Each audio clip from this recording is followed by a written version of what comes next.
കോവിലകം എന്നൊരു വീട് കണ്ടു. അപ്പൊ നമ്മൾ അതാണ് വീടെന്ന് മനസ്സിലാക്കുന്നു, ഇങ്ങനെ അകത്തേക്ക് കയറുന്നു.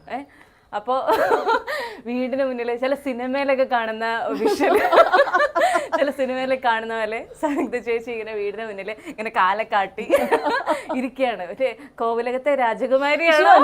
അതെ, അല്ലാന്ന് തോന്നാൻ മാഷ്ക്ക് ഭഗവതിയെ മുമ്പ് കണ്ട പരിചയമൊന്നുമില്ലല്ലോ. ഉവ്വോ, സത്യം. സത്യമായിട്ട് ഞങ്ങൾ ഒരു മാറ്റം ഇല്ലല്ലോ ചേച്ചി, അങ്ങനെ തന്നെ ഇരിക്കുന്നു. എന്താണ് ഈ സൗന്ദര്യത്തിന്റെ രഹസ്യം? അയ്യോ, അതുകൊണ്ട് ഒറ്റ കിലോ ഫെയർ ആൻഡ് ലവ്ലി ഞാൻ ഒരു ദിവസം തേക്കണം, കുറച്ചൊക്കെ തിന്നുകയും ചെയ്യും. എനിക്കിപ്പോ സൂര്യനെ പേടിയാണ്, അതുകൊണ്ട് മാത്രമാണ് ഞാൻ ഈ സാധനം ചുമന്നുകൊണ്ട് നടക്കണം. ഉണ്ണിയുടെ മോളുടെ കല്യാണ വീഡിയോ വൈറൽ ആവാൻ കാരണം ചേച്ചിയായിരുന്നു. ചേച്ചി ഇതൊക്കെ അറിയണ്ടായിരുന്നോ?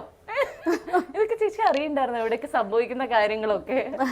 ഇതൊക്കെ എന്ത് എല്ലാവരും ഞങ്ങൾ എന്ന് ബിജുചേട്ടന്റെ ഇന്റർവ്യൂ എടുത്താലേ എല്ലാരും ചോദിക്കുന്ന ആ ചോദ്യം, സംയുക്ത ചേച്ചി എന്ന് സിനിമയിലേക്ക് തിരികെ വരുമോ?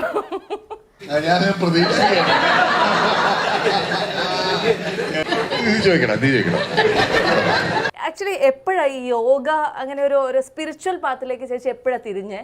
ഒരു ഹെൽത്ത് എന്ന് മാഷ്, എൻ്റെ ഒരു ഫ്രണ്ട് ഉണ്ട് ഗുരുവായൂർ, ആശി ചേച്ചി പറഞ്ഞിട്ട് അങ്ങനെ മാഷ് വീട്ടിൽ വന്ന് പഠിപ്പിക്കുമായിരുന്നു. അസല് മാഷാണ്. ശവാസനത്തിൽ നിന്ന് എല്ലാവരും എഴുന്നേറ്റുള്ളൂ.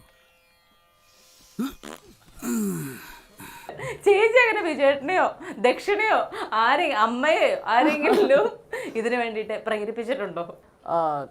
ബിജുവേട്ടനും മോനും അങ്ങോട്ട് പോവാതിരിക്കുന്നതാണ് നല്ലത്.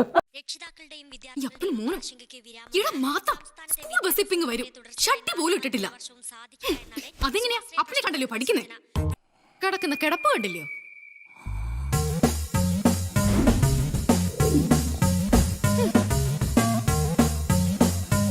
തിന്നോ കുടിക്കോ ഉറങ്ങോ, എവിടെയെങ്കിലും ഒരു തിന്ന ഓട്ടുകൾക്ക് പണയം വെച്ച പോലെ അവിടെ ഇരുന്നോളൂ.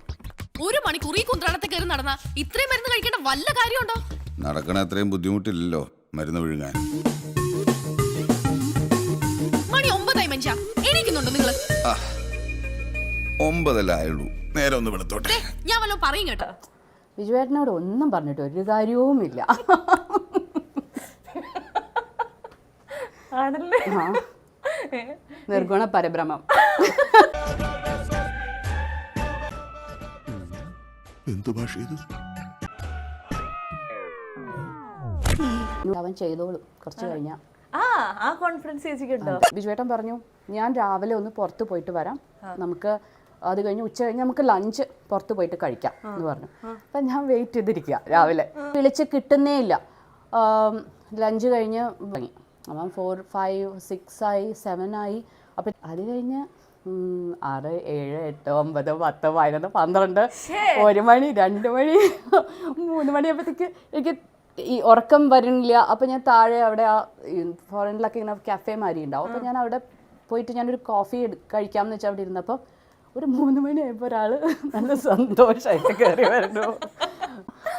അപ്പോൾ 3 മണിക്ക് എന്തിനാ കാപ്പി കുടിക്കണേ എന്നൊക്കെ ചോദിച്ചിട്ട് ഞാൻ മുകളിൽ അങ്ങോട്ട് കയറി പോയത് എനിക്ക് എന്തൊക്കെയാണ് ഞാൻ എടുത്ത് എറിയണതെന്ന് എനിക്ക് ഓർമ്മയില്ല. അപ്പം ഞാനൊരു ടേബിൾ ലാമ്പ് എടുത്തിട്ട് ഇങ്ങനെ എറിയാൻ പോയപ്പോൾ എന്നാലും വായി നോക്കി നടന്നോളൂ. ഇങ്ങനെ ഒരു വായി നോക്കിയ ഭർത്താവിനാണല്ലോ എനിക്ക് കിട്ടിയത്.